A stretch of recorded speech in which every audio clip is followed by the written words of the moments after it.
सभी हिमाचल प्रदेश वासियों के लिए मेरा सादर नमस्कार। साप्ताहिक भविष्यफल 16 नवंबर 2020 से 22 नवंबर 2020 तक वैदिक ज्योतिष अनुसंधान संस्थान टूटू शिमला साप्ताहिक ग्रहों की स्थिति के अनुसार वृष राशि पर राहु विचरण करेगा। शुक्र कन्या राशि पर और उसी दिन तुला राशि पर प्रवेश कर जाएगा। तुला राशि पर शुक्र बुध और सूर्य का संयोग होगा। वृश्चिक राशि पर चंद्रमा और केतु रहेंगे। धनु राशि पर बृहस्पति विचरण करेगा। मकर राशि पर शनि और मीन राशि पर मंगल विचरण करेगा। चंद्रमा 17 नवंबर को धनु राशि में 12:22 दोपहर को प्रवेश करेगा और 19 तारीख को चंद्रमा मकर राशि पर 3:30 पर प्रवेश करेगा और 21 तारीख को चंद्रमा कुंभ राशि पर रात्रि 10:26 पर प्रवेश करेगा। 16 तारीख को भैया द्वितीया होगी, भैया दूज होगी और शुक्र भी 16 तारीख को ही रात्रि 1:01 पर जो है तुला राशि में प्रवेश कर जाएगा। वहाँ 20 तारीख को शुक्र जो है शुक्रवार को छठ पूजा का त्यौहार मनाया जाएगा और 22 तारीख को गोपाष्टमी होगी। मेष राशि पर कोई ग्रह न होने के कारण इसका स्वामी द्वादश भाव में विचरण कर रहा है। शारीरिक स्वास्थ्य का विशेष ध्यान रखना होगा। सप्तम स्थान में शाम को शुक्र और का भी प्रवेश हो जाएगा तुला राशि पर, इसलिए दाम्पत्य जीवन में पारिवारिक सुख की प्राप्ति होगी। परंतु सूर्य के कारण कुछ परेशानियों का भी सामना करना पड़ सकता है, क्योंकि सूर्य सप्तम भाव में नीचस्थ होकर विचरण करेगा। अष्टम भाव में चंद्रमा रहेगा, इसलिए केतु का भी योग बना है, इसलिए शारीरिक स्वास्थ्य का विशेष ध्यान रखना होगा। यात्राओं में कष्ट भोगना पड़ सकता है, चोट आदि की संभावना बनती है, विशेष ध्यान दें। उपरांत 17 तारीख को चंद्रमा धनु राशि में प्रवेश करेगा, जो भाग्य उदय करवाएगा। कुल मिलाकर मेष राशि के जातक के लिए गुरु भाग्यवर्धक है तथा शनि राजनीति के पक्ष से विशेष लाभ की प्राप्ति करवाएगा। परंतु शारीरिक स्वास्थ्य का विशेष ध्यान रखना होगा। मंगल मंत्र का जाप करते रहा करें, लाल गाय को मीठे पेड़ देते रहा करें। वृष राशि का जातक, जहाँ वृष राशि का स्वामी शुक्र जो है अपने से चतुर्थ भाव में नीचस्थ होकर विचरण कर रहा है, इसलिए जमीन जायदाद प्रॉपर्टी के संदर्भ में कुछ समस्याओं का सामना करना पड़ सकता है। परंतु रात्रि के समय में शुक्र जो है तुला राशि में प्रवेश कर जाएगा, जो बौद्धिक विकास करवाएगा।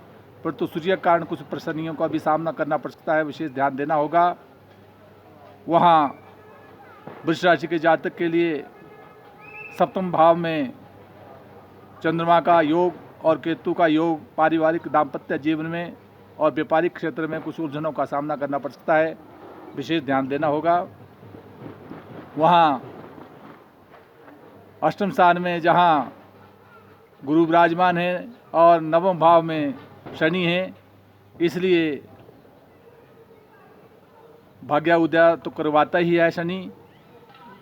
धर्म कर्म की ओर विशेष रुचि होगी, परंतु आमदनी के क्षेत्र में कदापि परेशानियों का भी सामना करना पड़ सकता है। मिथुन राशि का जातक, जहाँ मिथुन का स्वामी बुध ग्रह अपने से पंचम भाव में विराजमान है, जो बौद्धिक विकास करवा रहा है, परंतु तुला का सूर्य होने के कारण, नीचस्थ होने के कारण जो कुछ उलझने प्राप्त करवा रहा है। इसलिए सूर्य के लिए ताम्र पात्र द्वारा जो जल समर्पित करते रहा करे, हितकर होगा। दाम्पत्य जीवन में प्रसन्नता होगी, व्यापार में लाभ मिलेगा और दीर्घायु का योग बनेगा।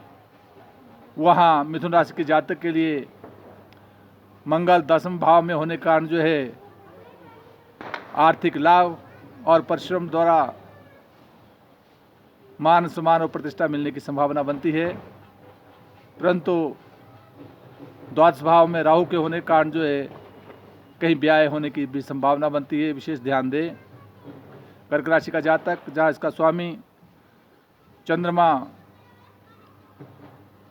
वृश्चिक राशि पर विचरित कर रहा है। वृश्चिक राशि में चंद्रमा नीचस्थ होकर विराजमान है, इसलिए नौकरी में, साक्षात्कार में, पढ़ाई के क्षेत्र में उलझनों का सामना करना पड़ सकता है। परंतु 17 तारीख के उपरांत जो है चंद्रमा धनु राशि में प्रवेश कर जाएगा, जो विशेष लाभ की प्राप्ति करवाएगा, मान सम्मान प्रतिष्ठा को दिलाएगा और साथ जो है मुकदमे आदि में भी विजय की प्राप्ति करवाने के योग बना रहा है। वहाँ सप्तम स्थान में दाम्पत्य जीवन में शनि पारिवारिक सुख को देगा और साथ व्यापार के क्षेत्र में भी लाभ की प्राप्ति करवाएगा। वहाँ सिंह राशि का जातक, उसका स्वामी सूर्य नीचस्थ होकर तृतीय स्थान में विराजमान है, इसलिए भ्रातृ भाव में होने के कारण जो है भाइयों में मनमुटाव उत्पन्न करता है। साथ जो है यात्राओं में बाधाओं का सामना करना पड़ सकता है, इसलिए सूर्य मंत्र का जाप करते रहा करें। साथ ताम्र पात्र में सूर्य को जल चढ़ाना हितकर होगा। वहाँ सप्तम भाव का स्वामी जो शनि है अपने से षष्ठ भाव बैठा है, यद्यपि शत्रु विनाश के योग बनाता है, शत्रु पर विजय मिलेगी, परंतु दाम्पत्य जीवन में कुछ उलझनों के साथ समय अच्छा व्यतीत होगा। वहाँ चंद्रमा जमीन जायदाद प्रॉपर्टी और साथ सुख के क्षेत्र में कुछ समस्या पैदा कर रहा है, क्योंकि चतुर्थ स्थान में चंद्रमा नीचस्थ होकर विराजमान है, साथ केतु भी है, इसलिए हृदय संबंधी बीमारी से विशेष ध्यान रखना होगा। उपरांत चंद्रमा धनु राशि में प्रवेश करेगा, जो पंचम भाव में होगा। साक्षात्कार में, शिक्षा के क्षेत्र में विशेष लाभ की प्राप्ति होगी। राहु 10वें भाव में राजनीति के क्षेत्र में विशेष मान सम्मान प्रतिष्ठा को प्रदान करेगा। मंगल भाग्य सोता हुआ 8वें भाव में विराजमान है, इसलिए भाग्य उदय होने में कुछ अड़चनों का सामना करना पड़ता है, विशेष ध्यान दे। वहाँ कन्या राशि का जातक, जहाँ शुक्र जो विराजमान है, शुक्र नीचस्थ होकर विराजमान है, इसलिए विशेष प्रकार से कन्या राशि के जातक के लिए भाग्य उदय में कुछ उलझनों का सामना करना पड़ सकता है। वहाँ द्वितीय भाव में राशि का स्वामी बुध विराजमान है, इसलिए धन प्राप्ति के योग बनेंगे, परंतु कदापि सूर्य के कारण जो है उलझनों का सामना भी करना पड़ सकता है, विशेष ध्यान दें। वहाँ चतुर्थ स्थान में बृहस्पति का होना, अपने में जमीन जायदाद प्रॉपर्टी का लाभ मिलेगा और साथ जो है शनि जो है बौद्धिक विकास कराएगा, ऐसा विशेष ध्यान रखना होगा। अपने से जहाँ विशेष रूप से मंगल जो है मीन राशि में विराजमान है, मान सम्मान और प्रतिष्ठा मिलेगी, विशेष ध्यान देना होगा। वहाँ तुला राशि के जातक के लिए अपने से तृतीय स्थान में बृहस्पति, पराक्रम में वृद्धि, यात्राओं के योग और चतुर्थ स्थान में शनि का होना, जमीन जायदाद प्रॉपर्टी का विशेष लाभ मिलेगा, परंतु द्वितीय स्थान में चंद्रमा नीचे होने के कारण जो है आंख संबंधी रोग से विशेष ध्यान देना होगा। केतु विवाह है, चोट से बचना होगा। और उपरांत राहु अपने से अष्टम भाव में विराजमान है, इसलिए कदापि कुछ उलझनों का सामना करना पड़ सकता है। विशेष ध्यान दे, वहाँ व्यय की अधिकता रहेगी, क्योंकि राशि का स्वामी शुक्र अपने से द्वादश भाव में निश्चित होकर विराजमान है। कोई शरीर पर व्यय कराता, विशेष ध्यान देना होगा। शुक्र मंत्र का जाप ओम द्राम द्रिम द्रोम स शुक्राय नमः, इसको करते रहा करे, शुभ कारक होगा। वहाँ वृश्चिक राशि का जातक, जो उसका स्वामी स्वयं में मंगल है, मंगल अपने स्थान से पंचम भाव में विराजमान है, इसलिए बौद्धिक विकास, मान सम्मान, प्रतिष्ठा मिलेगी। परंतु शारीरिक स्वास्थ्य का विशेष ध्यान रखना होगा, क्योंकि चंद्रमा सारा दिन जो है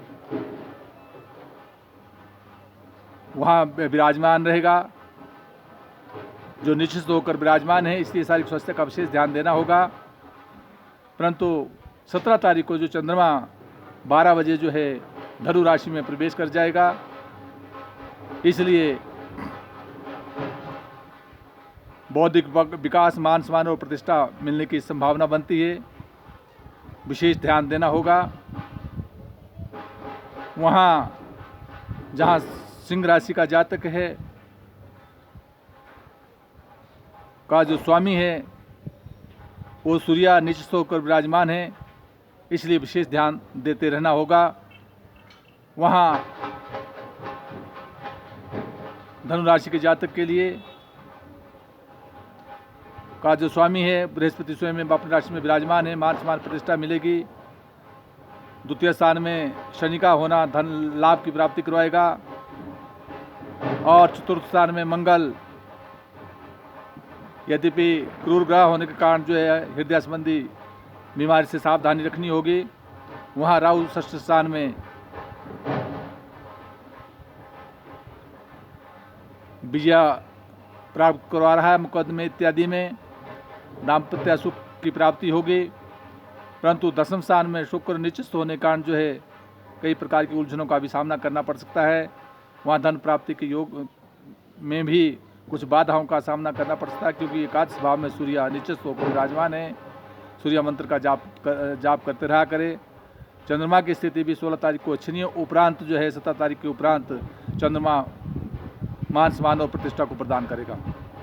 वहाँ मकर राशि का जातक शनि स्वयं राशि पर विराजमान है, मान सम्मान प्रतिष्ठा मिलती रहेगी। दाम्पत्य जीवन में भी लाभ मिलेगा, आर्थिक लाभ मिलेगा। और वहाँ तृतीय स्थान में जहाँ मंगल विराजमान है, वहाँ परिश्रम द्वारा कहीं बाह्य स्थानों से विशेष लाभ की प्राप्ति के योग बनते हैं, परंतु कुछ उलझने भी सामने आ सकती है। वहाँ मकर राशि के जातक के लिए राहु पंचम भाव में अपनी नवीन युक्तियों के द्वारा शिक्षा के क्षेत्र में सफलता प्राप्ति के योग बन रहे हैं। वहाँ भाग्य स्थान में शुक्र निश्चित होकर विराजमान है। भाग्य उदय होने में उलझनों का सामना करना पड़ता है, परंतु शुभ कार्य में व्यय होगा, इस प्रकार से विशेष ध्यान रखना होगा। कुंभ राशि का जातक, जहाँ कुंभ राशि का स्वामी शनि आपसे द्वादश भाव में, यद्यपि कुंभ का स्वामी भी शनि है और मकर का स्वामी शनि है, इसलिए विशेष लाभ की प्राप्ति होगी, परंतु कुछ शरीर पर व्यय होने की संभावना बन सकती है। वहाँ अष्टम स्थान में शुक्र जो है निश्चित होकर विराजमान है। यात्राओं का विशेष सोच समझ कर करें, चोट आदि से विशेष सावधानी रखनी होगी। वहाँ एकादश स्थान में गुरु जो है धन प्राप्ति के योग बनाएगा और बाह्य स्थानों से कहीं से धन प्राप्ति के योग बनेंगे। इस प्रकार से कुंभ राशि वाले जातक के लिए शनि मंत्र का जाप करते रहना चाहिए। मीन राशि का जातक, वहाँ स्वयं में मंगल विराजमान है, क्रोध पर नियंत्रण रखे और धन प्राप्ति के योग बन रहे हैं। धन प्राप्ति के में कुछ सफलता प्राप्त हो सकती है। वहाँ तृतीय स्थान में राहु के होने के कारण जो है भ्रातृभाव में मान सम्मान प्रतिष्ठा मिल सकती है, कहीं यात्राओं के योग बन सकते हैं। परंतु सप्तम स्थान में दाम्पत्य जीवन में शुक्र के होने के कारण जो है नीचे होने के कारण कुछ उलझनों का भी सामना करना पड़ता है और साथ जो व्यापार में कुछ हानि उठानी पड़ती है, विशेष ध्यान देना होगा। सूर्य अपने से अष्टम स्थान में होने के कारण जो है ताम्रपात्र द्वारा सूर्य के लिए जल चढ़ाते रहा करे। कहीं चोट आदि लगने की संभावना बन रही है। वहाँ भाग्य उदय में होने में भी चंद्रमा समस्याओं को उत्पन्न कर रहा है, विशेष ध्यान दे। उपरांत 17 तारीख के उपरांत चंद्रमा अपने स्थान से 10वें भाव में चला जाएगा, जो नौकरी के पक्ष में मान सम्मान प्रतिष्ठा को प्रदान करेगा। और साथ जहां 19 तारीख को चंद्रमा मकर राशि में प्रवेश करेगा, वहां आर्थिक लाभ की भी प्राप्ति होगी। इस प्रकार से कुल मिलाकर जो है सप्ताह में लगभग यमद्वितीया, भैया दूज जिसे कहते हैं, 16 तारीख को होगी और